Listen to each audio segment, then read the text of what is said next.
This video is the follow-up to the B class to M class in 6 weeks. If you haven't seen that, you can actually now check it out again. For whatever reason, YouTube allowed me to appeal again, and this time I magically won the appeal. It was very frustrating. That video got to nearly 10,000 views in like a week and a half, and then all of a sudden it was against firearms content restrictions. To any YouTube moderators, there is no sales, no modifications, not doing anything in regards to modifying or selling a firearm in this video. So as I'm editing this, I realize how long this video got, so there are going to be chapters at the bottom. This way you can skip to what you want to if you don't want to hear the story, or if you want to just see the features, whatever you want to see. Skip to whatever you want to. So the follow-up to the B to M video. In that video, I talked about how I went from B class to M class in 6 weeks. Go check it out. You'd see the whole story. It's not really 6 weeks. It's 6 weeks from the day that I made A class to the day that I made M class. It was really more of like a 3-month span of when I decided I was going to start really taking my training more seriously. And in that video, I had mentioned the fact that when I was taking, not when, I still am, once I started taking my training a little bit more seriously, a lot more seriously, I was using AI to track and log everything, specifically ChatGPT. So there is a ton of comments on that video asking about how I was using it, what I was using it for, how I was kind of formatting it. I had spent longer than I would like to admit trying to figure out how to build a master prompt that I could just give you guys. You'd put in like this, I don't know, 1 or 2 page text that would explain to your ChatGPT account how to be a really good coach, and the things that you should be paying attention to, the keywords that you might use, or things like that in your logs, your own training logs. That turned out to, honestly, it's just too much detail. It wasn't, there's no way I would have been able to just provide it to you. It automatically remember it, and it knowed how to provide the correct feedback to you. Because when I first started using the ChatGPT to log, I treated it more like an interactive log where I can kind of just ask it to follow up on, like, not even follow up. I would ask it, what have I been continuously struggling with? What have I shown improvements on based on the logs that I've been providing? And it was just kind of a easier way than to write it in a journal. I'm not exactly one. I could barely read my own handwriting, let alone sit there after I get frustrated for 15 or 20 minutes in dry fire and actually handwrite my notes or type them into the notes app on my phone. I just wasn't for me. So naturally I decided I was going to use ChatGPT. And that's what I did. The first, I'd say, probably 3 weeks to a month, most of it was my log, exactly what I'm thinking about, exactly what I'm paying attention to, and then also arguing with ChatGPT with follow-ups, because it would give me some bullshit, 1950s police academy advice of slow down, get your hits, that type of shit. So I basically ended up training it, but in order to build that master log or master prompt, there was too much information. It was not really possible for it to go back and pull all of the things that I talked about at once to be able to provide one giant prompt to just give out. So I then thought about, maybe I make my own app, and then I decided I was going to start thinking about that. Of course, I had a nice long discussion about with ChatGPT about making an app. It claimed that it was going to be like 40 to 60 hours to get something up and running and working.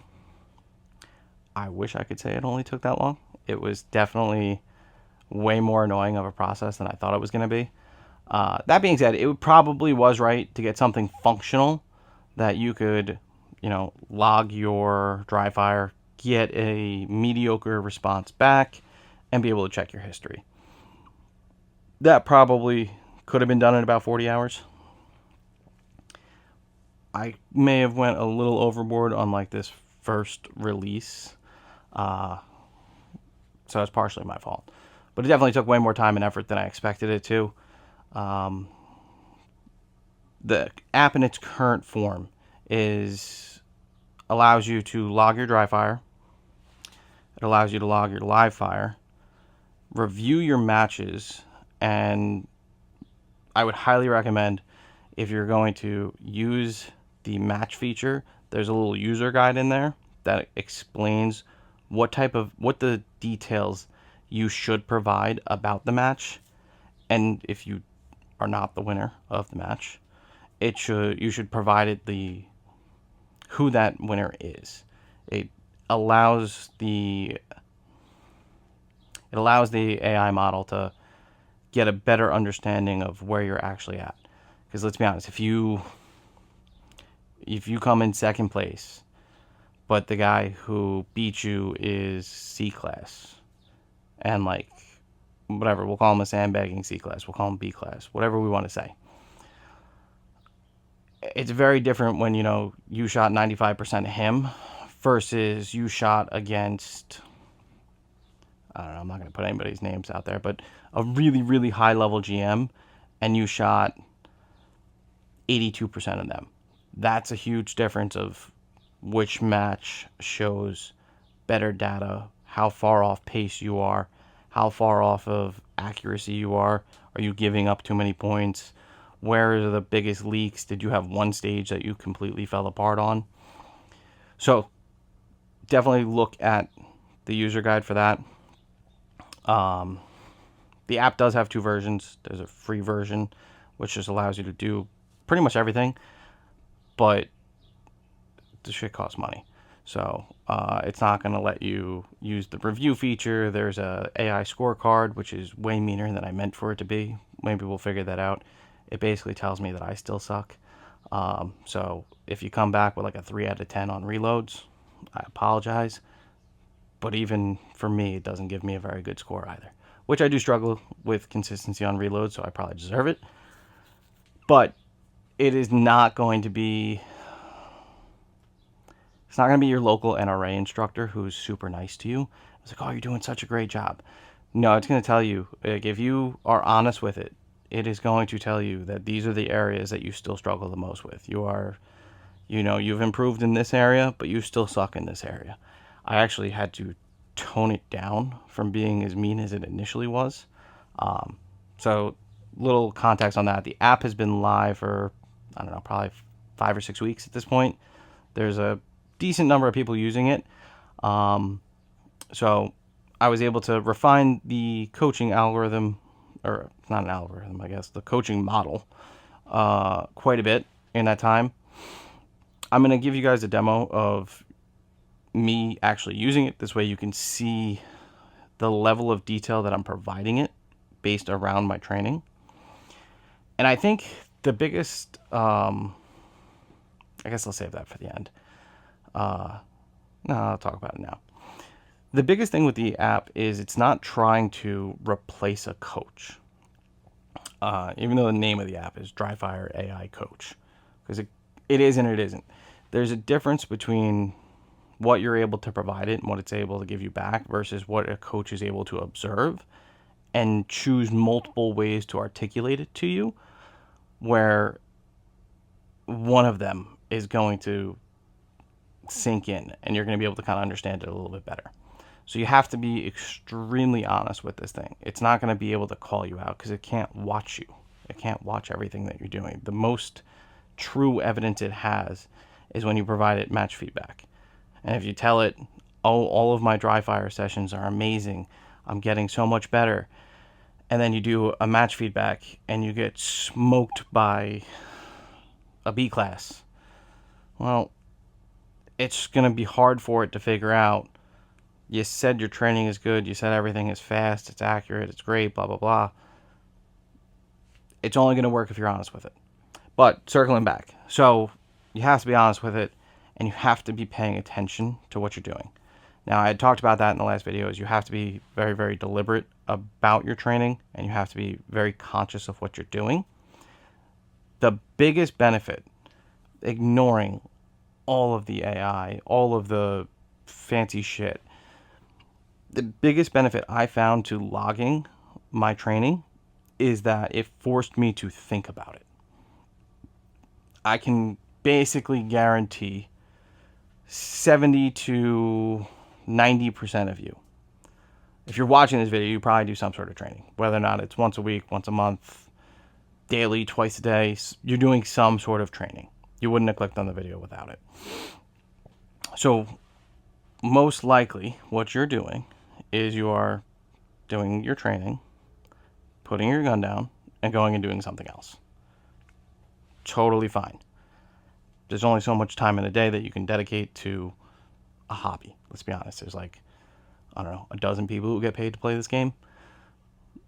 This is a hobby. But if you're trying to get better and you actually want to put the effort in, if you take 15 minutes to dry fire, spend another 3 to 5 minutes thinking about what you did. What went wrong, what went right, where it was that it was leaking out. You'll see it when I do the live demo of after my dry fire session, the detail that I'm looking for or that I'm going into in order to be able to get the most out of my next dry fire session. So we'll leave that here, and then we'll talk about it at the end after I do the demo. All right, so I did my dry fire. I'm going to show you exactly how I log it on the app. I'm going to explain to you what you'll get an idea of what my log sounds like or what it looks like. I'm going to explain the sound in a second. And you'll get an idea of what the feedback is. I'll show you what the history looks like. I'll show you a bunch of things on the app. This way you guys have a better idea of, you know, what I'm showing you as an option to use to help focus your training a little bit more. So let's take a look at this. I'll show you right now. I'm going to select dry fire. I'm going to select start recording. So I'm lazy. I find that I can provide a lot more detail if I speak what I did in my dry fire than if I were to just sit there and try and type it out and think of every little detail. Because I could just basically brain dump into the AI, let it transcribe it, and it'll be good to go. The voice transcription is done through the AI. It is not done through normal voice to text. So you'll see when I click start recording, it'll pay attention. I'll tell it to stop recording, and it'll say audio ready. And then I could just hit submit feedback, and it'll show everything. You're going to see the whole thing. All right, so now I'm going to describe and log my dry fire session for today. So today's session was about 15 minutes. I started off with just doing some simple draw reps, trying to really focus on how I want the placement of my hand to be before it even gets to the gun. I still like using the ridge of my holster as my index point for my thumb, but I'm trying to figure out the positioning that makes my initial grab a little bit more consistent. I still find that it's not quite perfect, where I still have to make small adjustments on some reps. I then did a block of reloads. I specifically did the drill, I forgot the name of the drill, where I would stop right in front of the magazine well, wait for the second buzzer on the part time to go off, and then finish the rep. Those, for the most part, felt really good. I was beating the part time pretty often. Yeah, I don't really have any complaints about that. I will say the new mag pouches are a big help. I find that by using the magnetic pouches, I'm able to get a more consistent index on the magazine, which has been helping to actually drive the magazine to the mag well much more efficiently. Next, I started doing some designated target. I did 2 different sets. I did some at distance, some close. So some of it, the parts at distance, I did a clean, no obstruction run. That felt pretty good. That was actually better than usual. I was able to stay good focus on the next target, snapping appropriately to that target with minimal makeups. I was running that trying to be more like a level 2 confirmation. Then I added a vision barrier, not even like covering a target, but just something else in my visual focus, almost like a wall corner or something like that, that would be blocking some targets that I'd have to look past to get to the others. That created a lot of the soft focus problem that I've been having, where I bring the gun over, everything starts getting, nothing's really in focus the way it should be. I'm not focused on the target, I'm not focused on the dot. It's just, there's information in front of me, but I'm not paying attention to any specific piece of it for whatever amount of time that is. And then I switch back to the target. So I then did some at a faster pace up close, where I was really doing as much as I possibly can to just react to the color of my sight and move to the next target.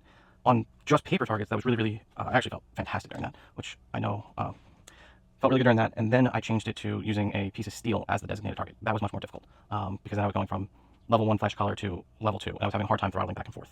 That was definitely the most difficult part. But overall, pretty good session. Reloads feel like I had some improvement today. Exposed a little bit more at distance with the soft focus coming back into play. Level 1 confirmations felt really good up close. throttle control between level 1 and level 2 confirmation was definitely a struggle today. Also, draws were a struggle again. Okay, so now we have the audio ready. You can see it there. I'm going to click submit. So now it is all being run through AI. So it's transcribing your audio. It is putting your transcription through the model, and it's going to pick out the spots that it should be providing you feedback on. If you don't provide enough detail, it's going to ask you questions. It might ask me a question. I don't know. We're going to see what it says. But yeah, that's pretty much how it works. We'll give it a second, see what it comes back with.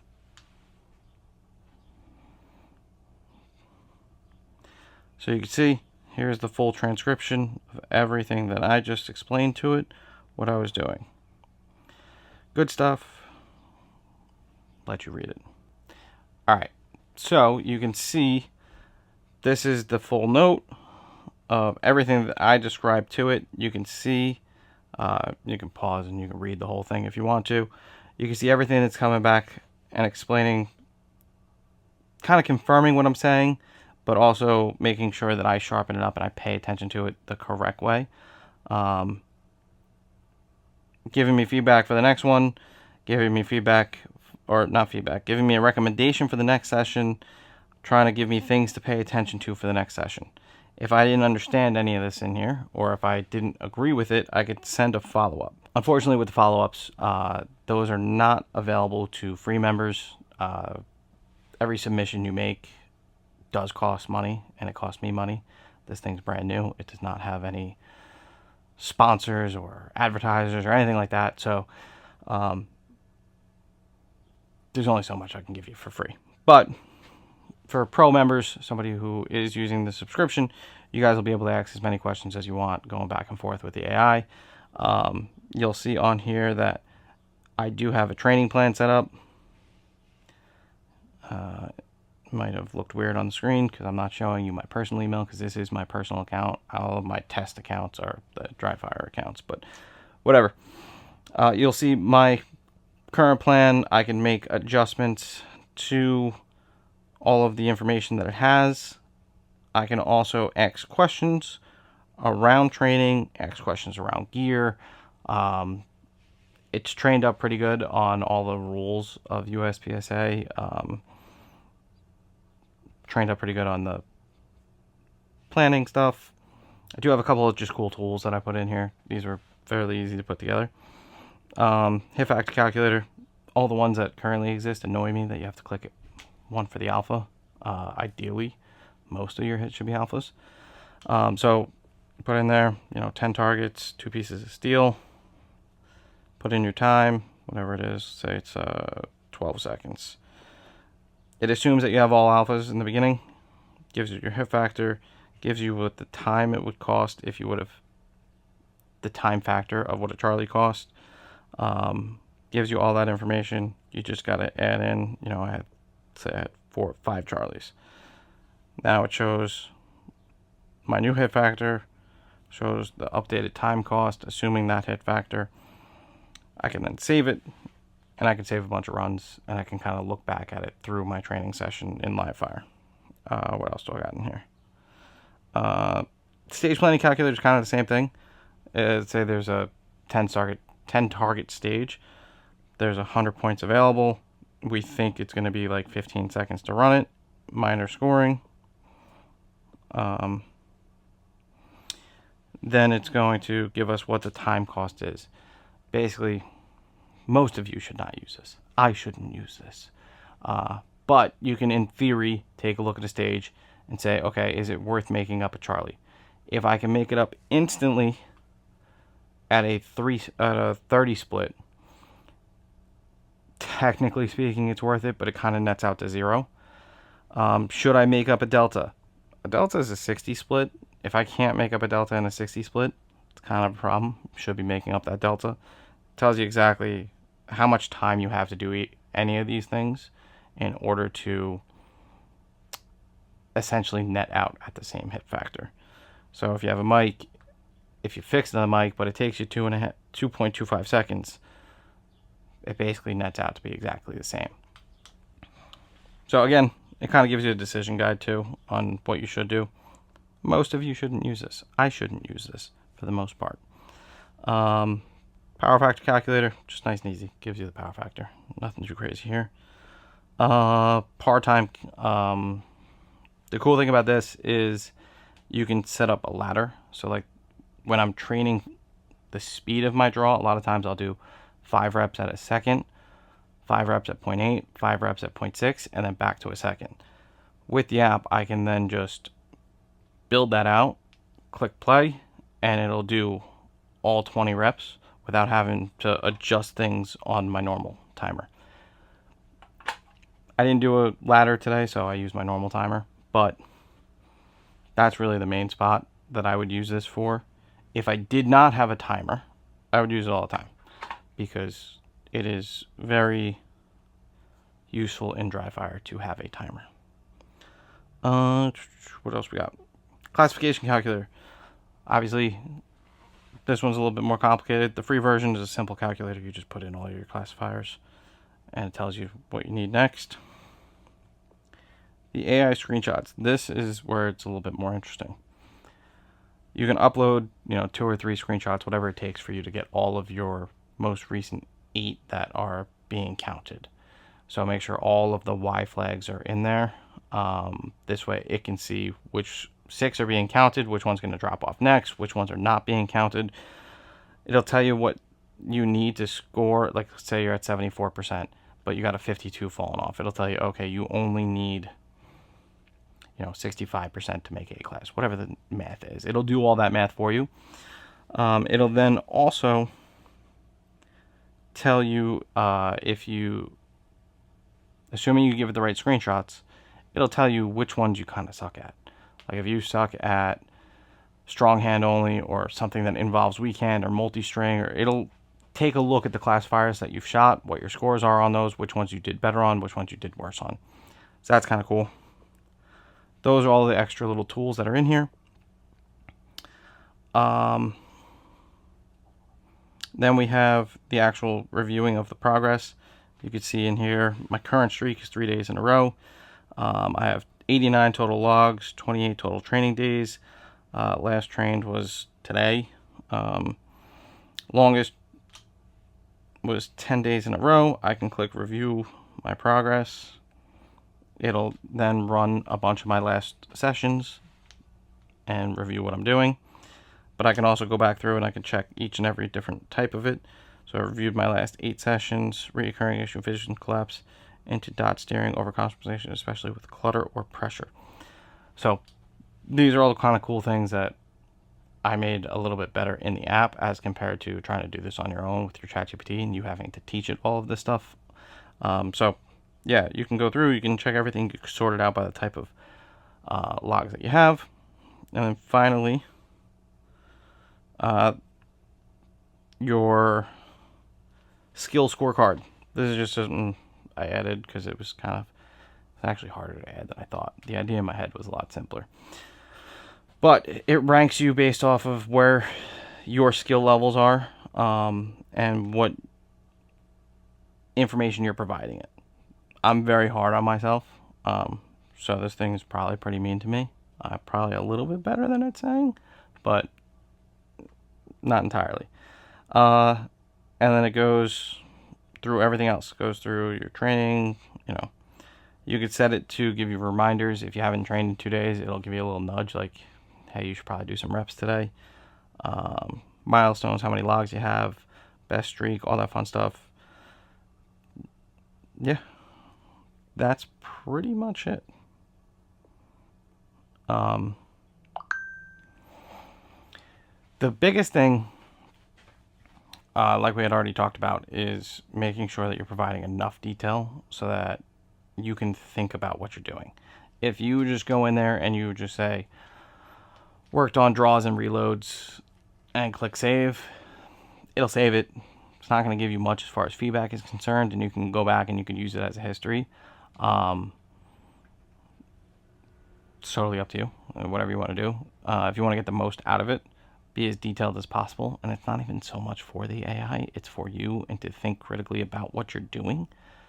Because if the more that you think deeper about it, the more you're going to be able to solve in the next session, the next 10 sessions.